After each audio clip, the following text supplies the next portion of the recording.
ഈ തൊട്ടതൊക്കെ അബദ്ധാന്ന് പറയില്ലേ, അതെനിക്ക് ഈ കാര്യത്തിൽ നല്ല അനുഭവം തോന്നിയതാട്ടോ. എന്താ വെച്ച് കഴിഞ്ഞാൽ എന്ത് ചെയ്തിട്ടും അങ്ങോട്ട് ശരിയാവുന്നില്ല. കുറേ മിസ്റ്റേക്കുകൾ സംഭവിച്ചു. പക്ഷേ മിസ്റ്റേക്കുകൾ സംഭവിച്ചുകൊണ്ടാണ് പിന്നീട് നമുക്ക് മനസ്സിലായത് എങ്ങനെയാണ് ചെയ്യേണ്ടിയിരുന്നതെന്ന്. അതും ഒരു കാര്യമുണ്ട് കേട്ടോ.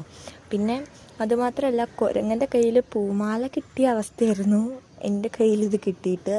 ചെയ്യാൻ അറിയാത്തതുകൊണ്ട് എന്തൊക്കെയാണ് കാട്ടിയെന്ന് എനിക്ക് തന്നെ ഒരു ഐഡിയ ഉണ്ടായിരുന്നില്ല. എങ്ങനെ ചെയ്യണ്ടേന്നുള്ളൊരു ഇതുണ്ടായിരുന്നില്ല. അപ്പോൾ ഞാൻ എന്തൊക്കെയൊക്കെയോ ചെയ്യുന്നുണ്ടായിരുന്നു.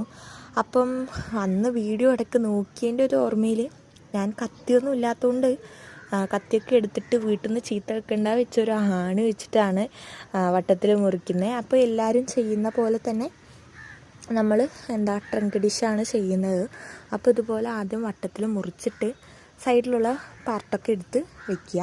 നമുക്ക് അത് എന്തായാലും ആവശ്യം വരും. അപ്പോൾ ഇതിൽ തന്നെ ആവശ്യം വരും.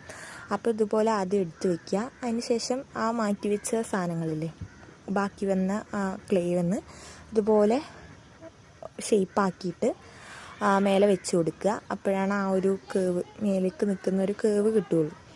റെഫറൻസൊക്കെ നോക്കിയെങ്കിലും വലിയ സെറ്റായ പോലെ ഒന്നും ഉണ്ടായില്ല. അപ്പം